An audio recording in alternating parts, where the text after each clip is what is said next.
So why do you think that he's the mastermind in the evil that is hip hop? Is he a great businessman, or are we looking at the devil dead in his eye? In your opinion, I heard Dame Dash, I think, and that's funny. I heard first of all, it was a few years back. Professor Griff put out a video saying that they was trying to start a black distribution. Irv Gotti, J Prince. Anyway, either way, Dame Dash, obviously. Right. Yeah, so we for missing, we apologize. But he said it was a rumor that they were going to start a black distribution company and make, get our own distribution, and that Jay-Z, this is what he said. I got the audio too. I actually saved it in my computer. Jay-Z, went to the higher ups and told them about it, and everybody that he said, Dame Dash, I got him recorded. He was on Sway talking about how the feds came in on him. You got Jay Prince talking about how the feds tried to kill him, and you got I'm not particularly cool with some of these brothers' lifestyle, but nonetheless, they're my brothers. You understand what I'm saying? Yes, sir. We have to look at Damon Dash. We have to look at Suge Knight. We have to look at Irv Gotti, and we have to look at Jay Prince. These four gentlemen that got together and was going to put up $30 million apiece to get ahead and create their own distribution company to distribute black music. These people got together and said, we'll never let it happen. It'll happen over our dead bodies. All in 1 week, I'm telling you the short version of the story. All in 1 week, they raided the offices of these four brothers. I'm going to say them again. Damon Dash, Suge Knight, Irv Gotti, and Jay Prince out of Texas. The FBI raided their offices and confiscated their records and started piecing together cases against these brothers. And at this very moment, just based on what I read in the paper, that this is the one time that the paper did scare me. And I was like, it has to be some truth to it, is when I read about his affiliation with, informants, that he's in business with certain people. And it's tricky for me to say, but just based on where I'm from, I can't have nothing to do with that. And then just based on... Do you believe that, though? I don't know. It's paperwork. Yeah. So it's not to believe. You know what I'm saying? There's paperwork. So that part of it scares me, because I know Biggs is in jail. I know Irv Gotti's been harassed for years over shit he didn't do. I know they've been fucking with me for years. So it just means I need to stay over here. You know what I'm saying? So I love Jay, but let's say I find out that any of that shit, I can't fuck with him at all, because that's how I was raised. It ain't no disrespect. I don't know how anyone else was raised. That's it. It ain't nothing to talk about. And it's real serious for me, because, your friend, my man's in jail for 3 years over weed.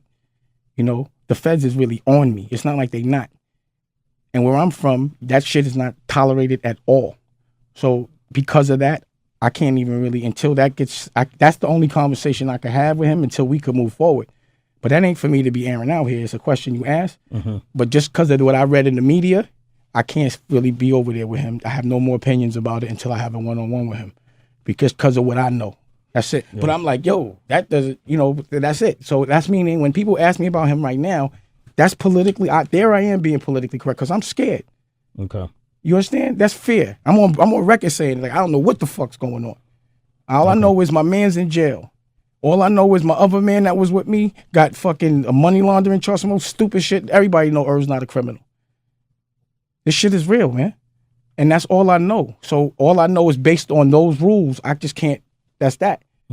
So, and hopefully it's not what it's supposed to be, but if it is, that's that. What is yours from happening? Total lie. And that's interesting, because around this time was also when you were trying to do a distribution label with Suge Knight and Irv Gotti. Yeah.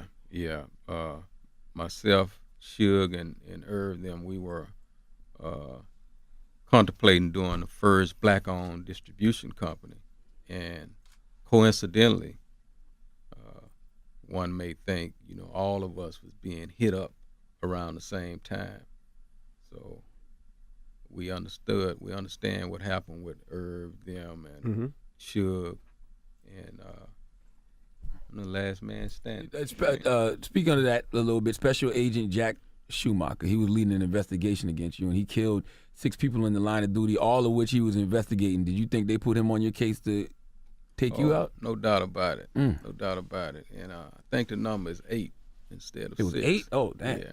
So this was a hitman. I don't know no better way to characterize this guy other than a hitman. But they chose him and the agent Chad Scott who is presently, I think he's been indicted on 13 cases. They put both of these guys on me to wipe me out. You know what I mean? To destroy me, to destroy Rap-A-Lot. And I definitely felt like, you know, it was a hit. And I say that because, you know, one night I left my company, Rap-A-Lot, and a DPS agent pulled behind me. And it was the first time that I ever been stopped one time and told to go to another destination to stop again. But this other spot they wanted me to go to was dark. You know what I mean? It's like in a McDonald's parking lot, but deep in the McDonald's parking lot. And it was dark. And I saw 2 cars over there. So, you know, I had homies following me because they sent several threats to me about what they was going to do to me. These was so-called gangster agents. And they let it be known, you know, they had jumped on a few of my guys, took jewelry, you know what I mean, money.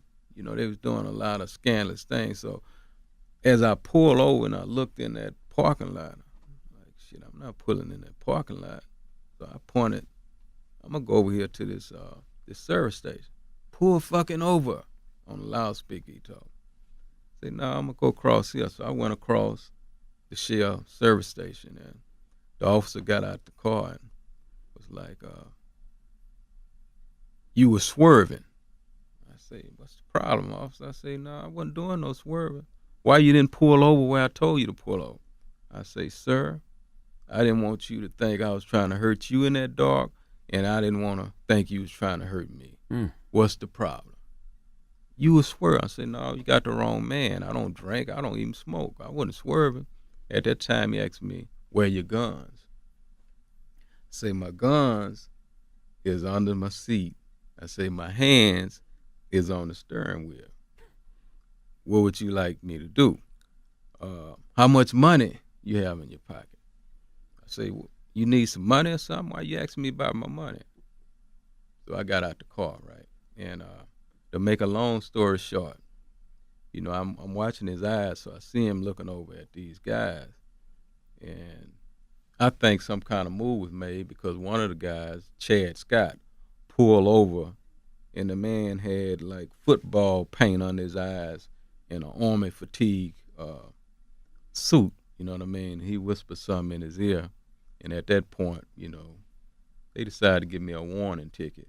But when I got home, my bullets, a few of my bullets was missing out of my gun because he searched my car, right? And you know, I went home and thought, like, you know, I don't know what they was trying to do to me in that dark, but it wasn't good. You know what I mean? And that was before I hired an investigator to investigate Schumacher. After the fact of hiring an investigator and investigating him, that's when the information came out. This man been killing people. You know, we interviewed his lieutenant. The lieutenant said he never trusted him. This was a retired lieutenant. I never trusted him. The murders that he committed was always questionable, but the guys that he killed couldn't talk. So all I could see was myself being in that situation, and with me having weapons, bam, he reached for a weapon. You know what I mean? So over a decade later, now the very DEA agents, FBI agents reaching out to me to assist them with their own. You know what I mean? And it's an interesting thing. Whatever happened to that agent? Well, one of them got reprimanded at the time because when they went to his office, they found a Rap-A-Lot piece in his desk. The other one got put on a desk job, and ultimately they moved both of them out of Houston because they didn't want us to run into one another. Because what I'd done was I went to Washington, D.C., and I wanted to document that I was in fear of my life. You know what I mean? And I wanted to do that for a reason. You know, I'm not going to allow a man to just kill me and not defend myself. So I put them on notice. Y'all got a hitman out here that's trying to do me. Don't be mad if I come out on top. You know what I mean? So that was documented, and from there.